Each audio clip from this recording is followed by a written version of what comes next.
அஸ்ஸலாமு அலைக்கும். Hello friends, எல்லோரும் எப்படி இருக்கீங்க? Welcome to taste my foot.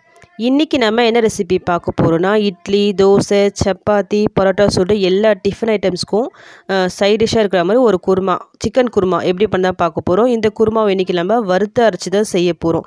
இந்த குருமாவை பொறுத்த வரைக்கும் இதுக்கு நிறைய சிக்கன் வேணும்னு தேவையில்லை. கொஞ்சமாக சிக்கன் இருந்தாலும் கிரேவி வந்து நிறைய வரும். சேம் டைம் இதோட டேஸ்ட் வந்து ரொம்ப சூப்பராக நல்லாயிருக்கும்.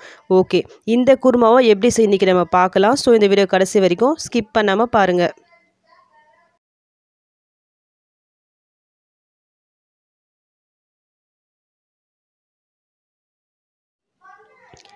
இந்த குருமா செய்யறதுக்காக நான் இன்றைக்கி ஒரு 4 வெங்காயம் 3 தக்காளி இந்த மாதிரி கொஞ்சம் பெருசு பெருசாக கட் பண்ணி எடுத்திருக்கேன். நம்ம இதை அரைச்சி தான் எடுக்க போகிறோம். ஸோ கொஞ்சம் பெருசாகவே கட் பண்ணிக்கலாம்.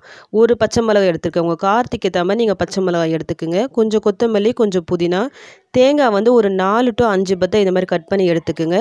முந்திரி வந்து ஒரு 10 to 12 முந்திரி நான் எடுத்துருக்கேன். இந்த மாதிரி உடச்ச முந்திரியாக எடுத்துருக்கேன். முழுசாக எடுக்கிறதா இருந்தால் நீங்கள் ஒரு 6 to 7 அந்த அளவுக்கு எடுத்துக்கோங்க.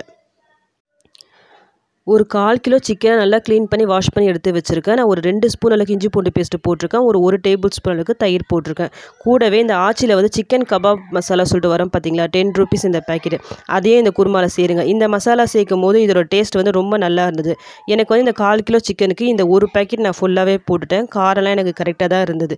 இது கூடவே நான் என்ன சேர்த்துருக்கேன்னா, ஒரு 1.5 ஸ்பூன் அளவுக்கு வெறும் மிளகாய்த்தூள் சேர்த்துருக்கேன். ஒரு ஸ்பூன் அளவுக்கு தனியாத்தூள், தேவையான அளவு சால்ட்டு போட்டு நல்லா மிக்ஸ் பண்ணி விட்டுக்குங்க. இது ஒரு அரை மணி நேரம் வந்து 1 மணி நேரம் இது அப்படியே இருக்கட்டும்.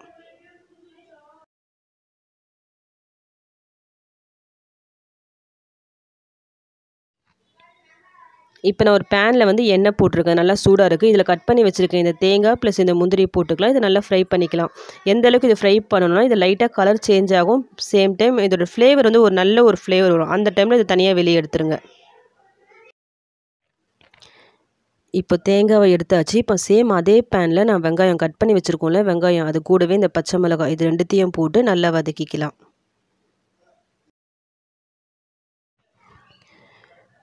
இப்போ வெங்காயம் வந்து ஓரளவுக்கு வதங்கினோடனே தக்காளியும் போட்டுக்கலாம். இந்த வெங்காயம் தக்காளி நல்லா வதங்கிறதுக்காக நான் இதில் கொஞ்சமாக சால்ட்டு சேர்க்குறேன். இது எல்லாத்தையும் போட்டு அந்த பச்சை வாசனையே வரக்கூடாது, அந்த அளவுக்கு நல்லா வதக்கிக்கிங்க. இப்போ இது எல்லாம் நல்லா வதங்கிடுச்சு. இப்போ நம்ம ஸ்டவ் ஆஃப் பண்ணிக்கலாம். ஸ்டவ் ஆஃப் பண்ணிட்ட பிறகு இந்த கொத்தமல்லி ப்ளஸ் இந்த புதினாவை போட்டு நல்லா ஒரு மிக்ஸ் கொடுத்து விடுங்க. இப்போ இது நல்லா ஆறட்டும். ஆறிட்ட பிறகு நம்ம அரைச்சிக்கலாம்.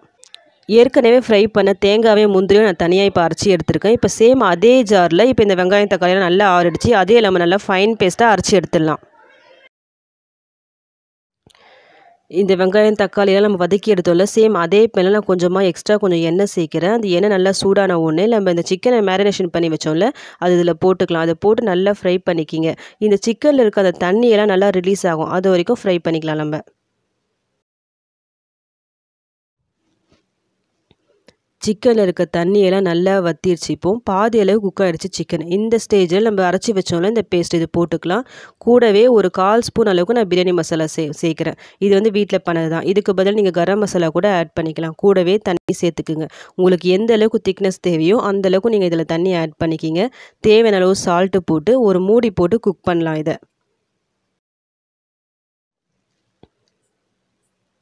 இந்த மாதிரி கொதிக்கிற டைமில் கொஞ்சமாக கருவேப்பிலை போட்டுட்டு நல்லா மிக்ஸ் பண்ணி விட்டுக்குங்க. இந்த கருவேப்பிலோட ஃப்ளேவர் வந்து இந்த குருமாவில் வந்து ரொம்ப நல்லாயிருக்கும். ஸோ மறக்காமல் இதை ஆட் பண்ணிக்கிங்க. இது எல்லாம் போட்டு நல்லா ஒரு மிக்ஸ் கொடுத்துட்டு மறுபடியும் மூடி போட்டு ஒரு 10 மினிட்ஸ் குக் பண்ணிக்கலாம். நம்ம அந்த சிக்கன் வேகிற வரைக்கும் குக் பண்ணிக்கிங்க.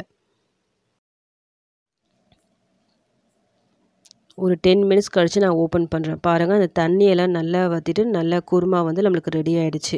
இப்போ ஃபைனலாக கொஞ்சமாக கருவேப்பிலை போட்டுட்டு ஸ்டவ் ஆஃப் பண்ணிவிடுங்க. சிக்கன் பாருங்கள் நல்லா குக் ஆகி நல்லா வந்திருக்கு. அவ்வளோதான். இப்போ நம்ம வறுத்து அரைச்ச குருமா ரெடி ஆகிடுச்சு.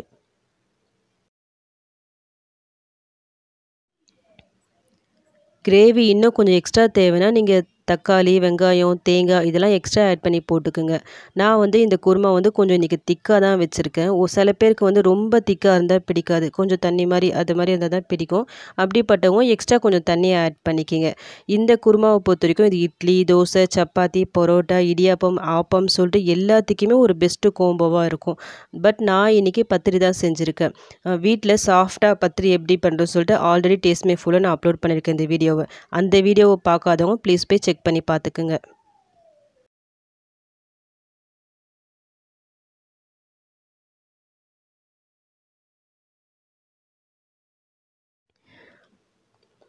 இதில் நம்ம தேங்காய், முந்திரி இது எல்லாமே வறுத்து போட்டிருக்கோம். சேம் டைம் நம்ம அரைக்கும்போது கொத்தமல்லி, புதினா இதையும் நம்ம சேர்த்து நம்ம பேஸ்ட் பண்ணி போட்டிருக்கோம்.